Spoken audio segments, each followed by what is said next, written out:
ऊपर वाले से रिश्ता अच्छा रखें, नीचे वालों को वो अपने आप ही संभाल लेंगे।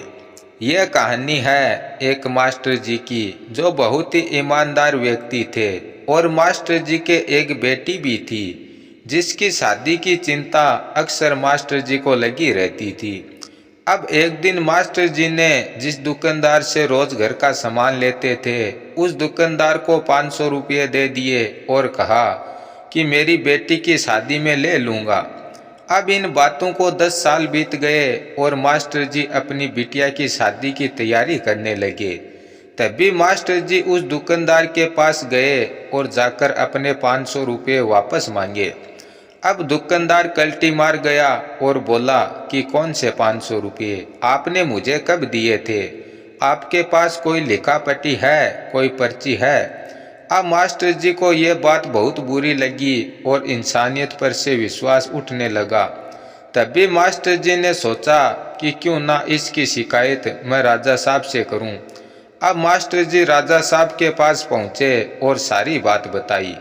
तभी राजा साहब बोले कि तुम्हारे पास कोई लिखा पट्टी भी नहीं है, तो इसमें मैं भी क्या कर सकता हूँ। फिर भी मैं एक कोशिश करता हूँ।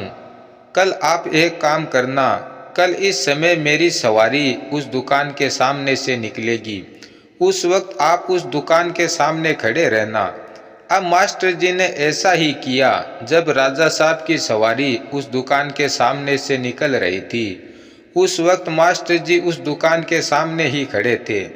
अब राजा साहब आए और मास्टर जी को देखकर झुक के प्रणाम किया और बोले कि मास्टर जी, आज हम जो कुछ भी हैं आपकी वजह से ही हैं। चलिए हम आपको आगे तक छोड़ देते हैं। अब बहुत ही आदर सम्मान के साथ मास्टर जी को अपने रथ में बिठाकर ले गए। अब यह सब नज़ारा वहाँ खड़ा दुकानदार देख रहा था और सोचने लगा कि अगर मास्टर जी ने मेरी शिकायत अगर राजा साहब से कर दी तो मैं तो गया। अब इधर राजा साहब मास्टर जी को आगे ले जाकर उतार देते हैं और कहते हैं कि मास्टर जी, हमने तो अपना काम कर दिया, अब आगे आपकी किस्मत। इधर दुकानदार अपने मुनीम को बुलाता है और कहता है कि जाओ मास्टर जी को बुलाकर लाओ।